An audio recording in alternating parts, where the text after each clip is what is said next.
Sita's society, the conception.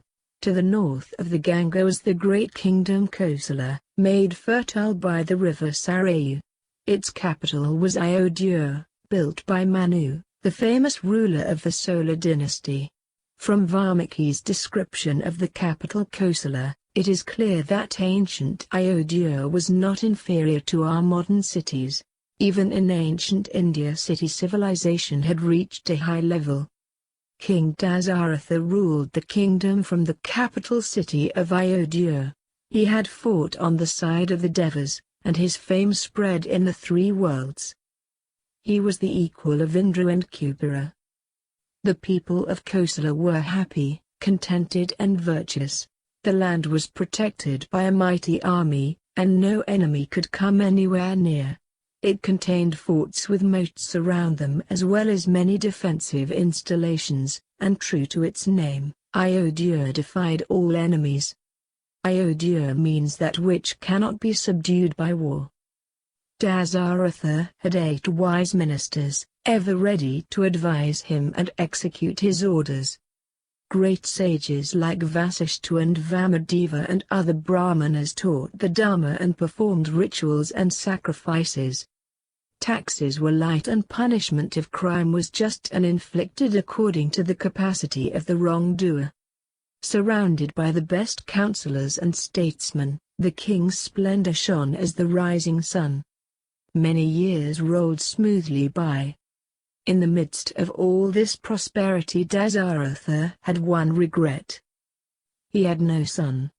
One day in early summer he thought of performing a horse sacrifice for progeny.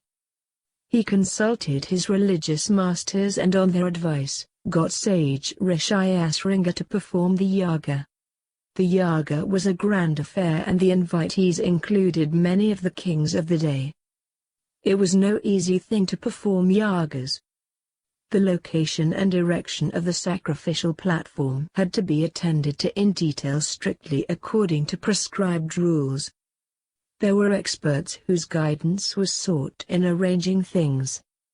It meant the building of a new camp city, capable of accommodating tens of thousands and providing hospitality and entertainment for the invitees who included the princes and sages of the land.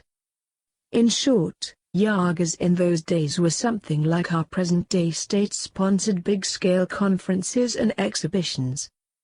When all arrangements were complete, the ceremonies were set in motion strictly as enjoined by the Shastras. Contemporaneously with the yaga in Ayodhya, there was a conference of the Devas in heaven. The Devas complained to Lord Brahma that Ravana, king of the demons, drunk with the power acquired by the boon granted to him by Brahma, was causing them untold misery and hardship. They represented to Brahma, "It is beyond our capacity to subdue, conquer or kill Ravana. In the security of your boon, he has grown wicked and insolent and ill-treats all, even women. His desire is to dethrone Indra. You are our only refuge and it is for you to devise a method by which Ravana can be slain and his despotism ended." Brahma knew that he had granted to Ravana the boon prayed for by him, that he should be invulnerable and invincible against Devas, Asuras, Gandharvas and other such beings. In his arrogance, Ravana did not care to ask for security against mankind. As Brahma revealed this fateful omission, all the gods rejoiced and turned to Vishnu. Absolutely surrendering themselves to Hari, the Devas begged him to be born as a man and put an end to Ravana and his atrocities.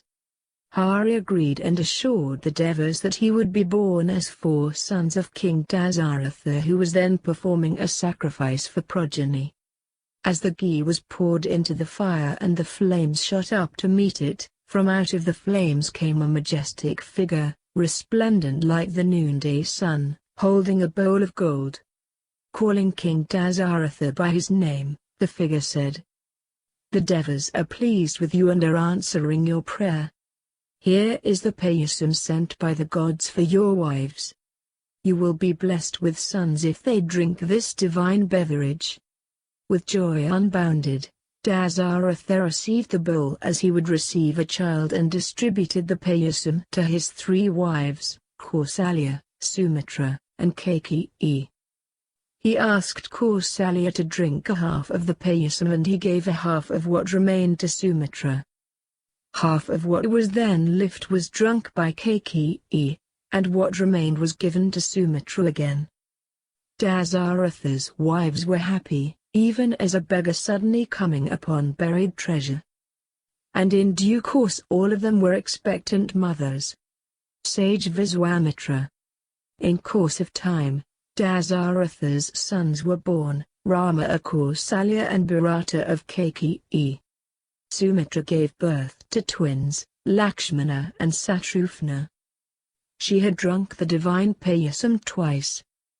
In proportion to the quantity of payasam drunk by the respective mothers, the sons are traditionally considered to be parts of Vishnu. Rama was thus half Vishnu. But such calculations have no meaning, as it is impossible to measure the infinite arithmetically. Shruti tells us that even a fraction of the Supreme Being is whole and complete by itself. What is whole? This is whole. What has come out of the whole is also whole. When the whole is taken out of the whole still remains whole.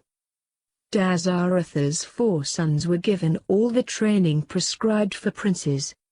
Rama and Lakshmana were specially devoted to each other, and so were Bharata and Shatrugna. We can imagine that this special attachment arose out of the way the divine payasam was divided among the king's wives.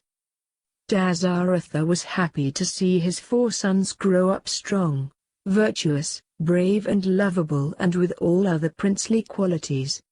One day as the king was contemplating his son's matrimony, ushers rushed in, to announce that the great sage Viswamitra had arrived to see him. Viswamitra was held in awe by all as the most powerful among rishis. Viswamitra's arrival at Ayodhya was unexpected.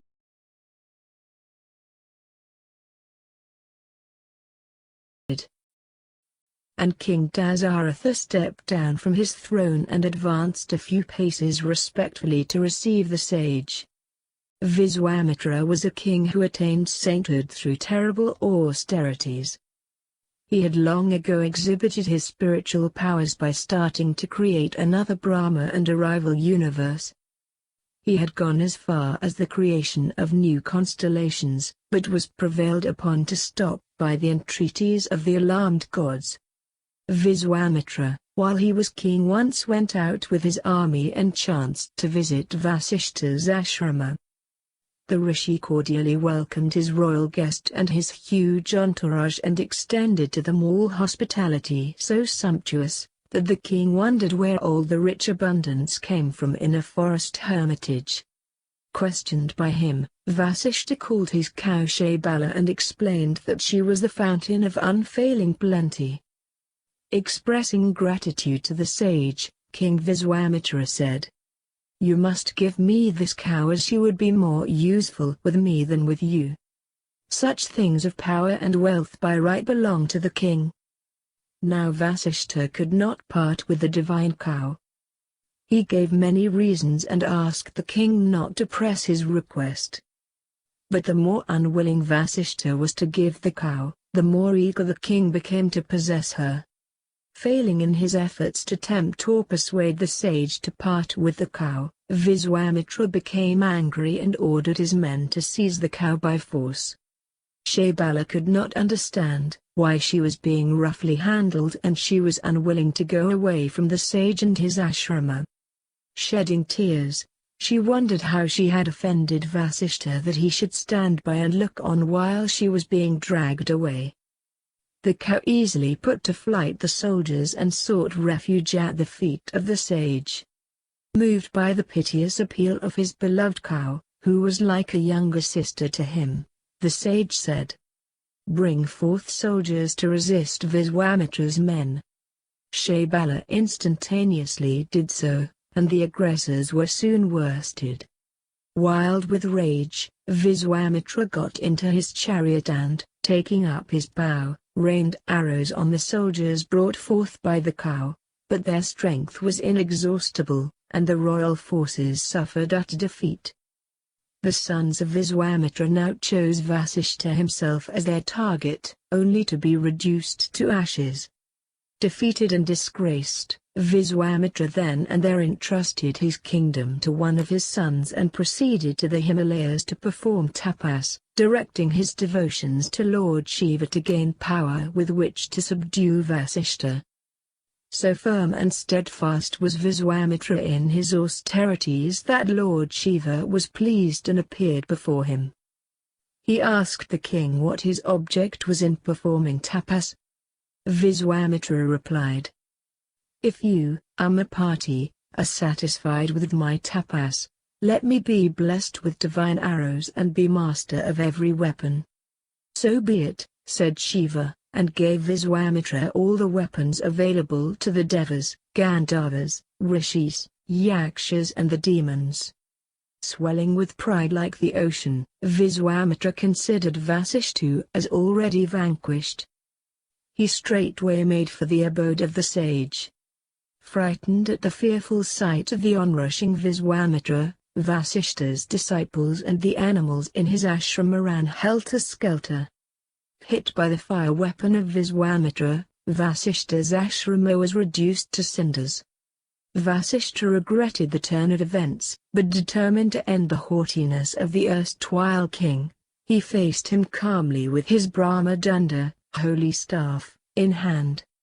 Mad with rage, Viswamitra shot at him all the divine weapons he had acquired, but they were quenched as they approached the Rishi's staff and were absorbed by it. Viswamitra had but one more weapon in his armory, and that was the most powerful of all, the Brahmastra. As he hurled it against Vasishtha, the world became wrapped in gloom as in some huge eclipse, and the very immortals trembled with fear. But the terrible astra itself was merged in the Rishi's staff, making both it and the holy man glow with the glory they had absorbed. Viswamitra stood dazed. Openly accepting defeat, he said, "Of what use is the Kshatriya's might in arms? With but a staff in his hand, this Vasishtha has nullified all my weapons. Lord Shiva has indeed fooled me. There is no alternative for me but to become a Brahma Rishi like Vasishtha." So saying, he withdrew from the field of battle and proceeded south for more rigorous tapas. For years and years Viswamitra went through terrible austerities. Pleased with his perseverance, Brahma presented himself before him, advising Viswamitra that, as a result of his tapas he had risen to the position of a rishi among kings. Brahma vanished from the scene.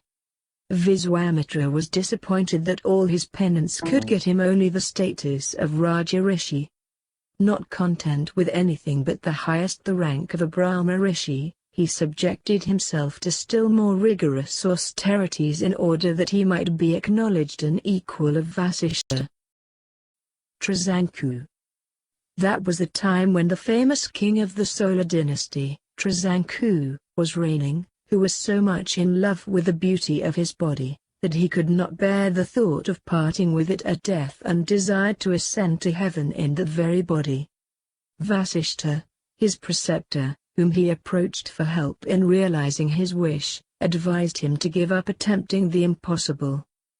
Dissatisfied with Vasishtha's response, the king approached the sages' sons and sought their help. They were wroth at being asked to do something which their father had pronounced impossible, ridiculed his vanity and curtly bade him begone. King Trisanku would not give up his aim and told them that, since they and their father were too poor in merit to help him, he would find others who were richer. Vasishtha's sons were provoked beyond endurance, and said, "Be you a Chandla."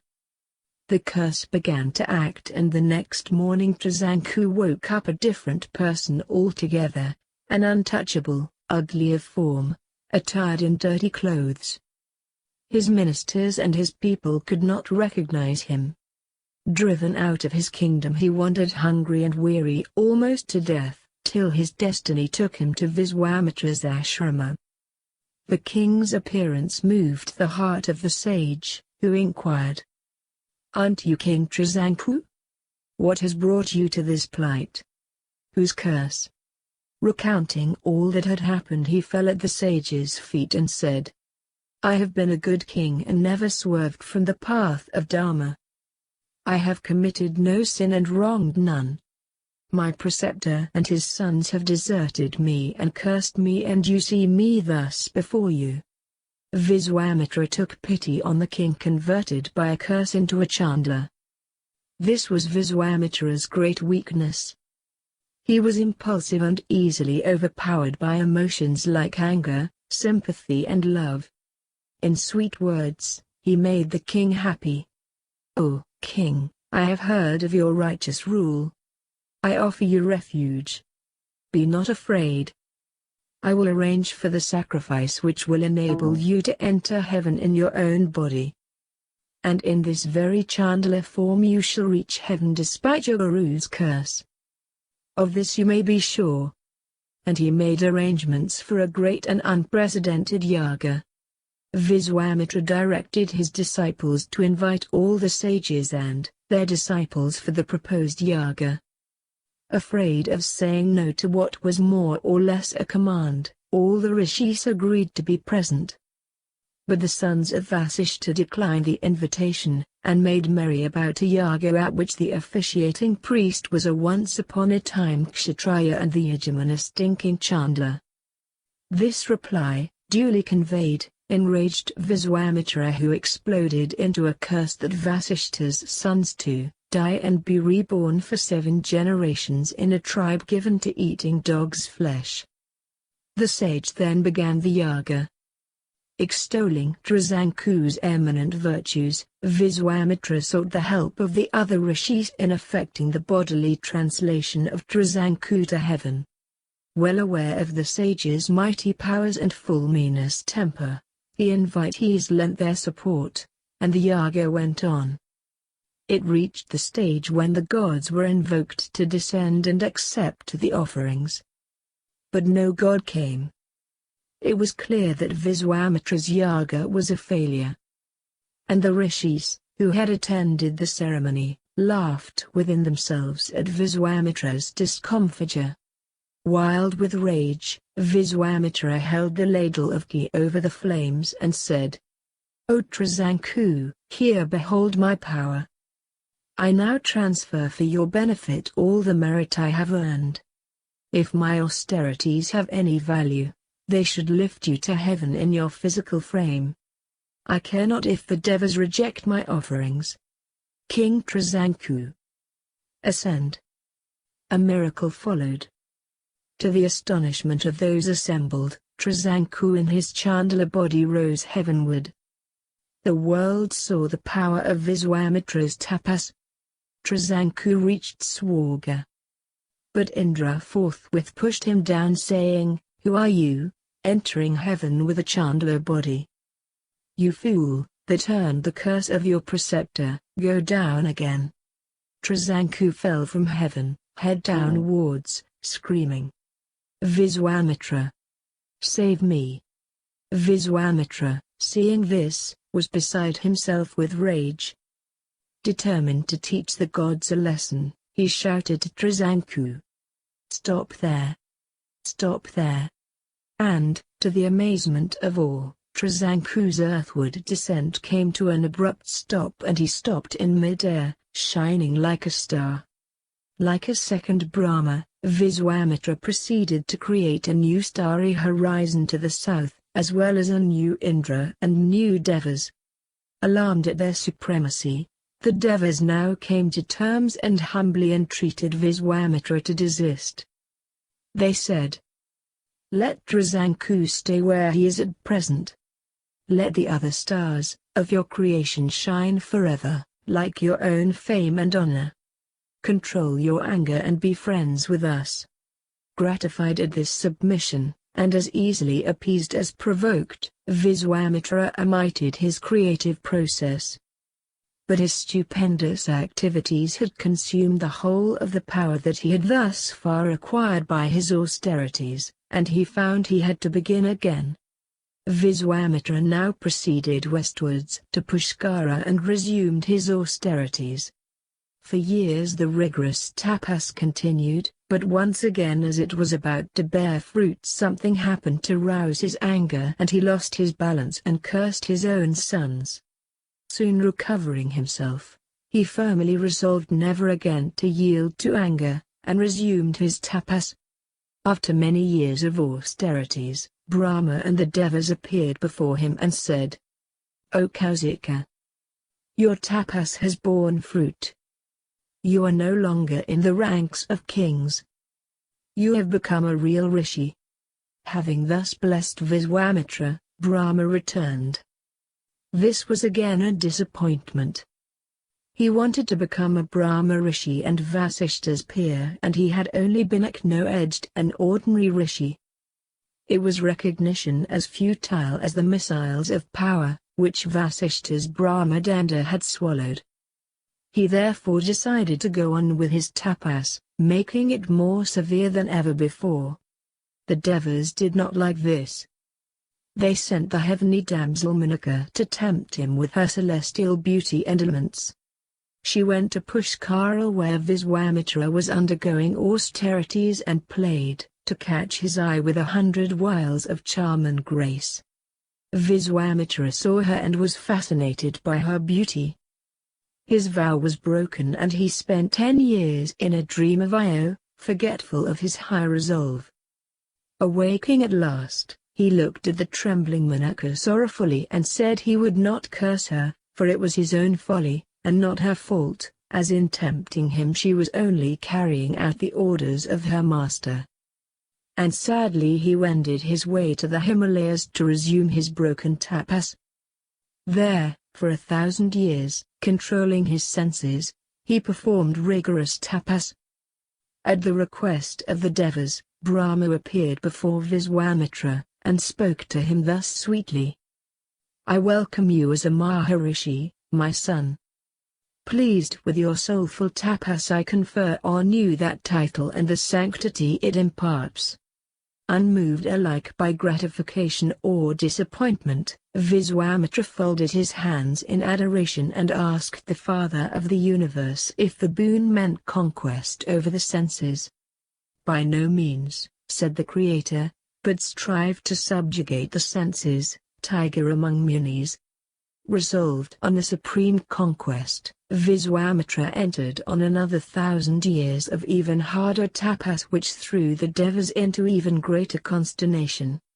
Indra called unto him the celestial damsel Ramba, and enjoined on her as a vital service to the Devas, to employ all her art to bring Viswamitra under the spell of her charm, and divert him from his purpose. She was sorely afraid, but Indra assured her that she would not be left alone, but be accompanied by the god of love, and the spirit of springtime would be with her for support. Unwillingly she went, and as she entered the precincts of the hermitage, the forest blossomed into vernal beauty, and the south wind blew gently laden with the scent of flowers, and kokilas burst into song. Love and spring were both there to assist beauty. Disturbed by stirrings to which he had long been a stranger, Viswamitra opened his eyes and saw a smiling damsel of surpassing beauty, who seemed the very soul of the spring with its flowers and fragrance and song. At this vision of soft voluptuousness a white heat of anger surged through him as he recognized in it another temptation thrown in his way by the envious gods, and he cursed the temptress. "O Ramba, for seeking to tempt me who am striving to conquer anger and desire, be thou frozen to an image of stone for 10,000 years." But this explosion of rage made him see how far he was from the fulfillment of his purpose, and sadly he quitted the Himalayan forests, and sought the solitude of the east. There, he restrained his breathing, gave up all thought of the things of the world, and performed austerities so stern that smoke and flames issued from his body and enveloped the universe. Then at the prayer of the panic-stricken gods, Brahma again appeared before him, and hailed him as Brahma Rishi. "All hail, Brahma Rishi, I am pleased with you. Blessed be your life." Viswamitra was happy. But humbly he said, "How can I be happy unless from Vasishtha's lips I hear that I am a Brahma Rishi?"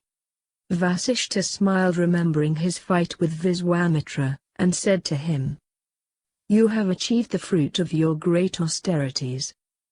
Indeed you are a Brahma Rishi, my brother." There was joy all round. This was the story of the sage, who arrived suddenly at Dasaratha's court.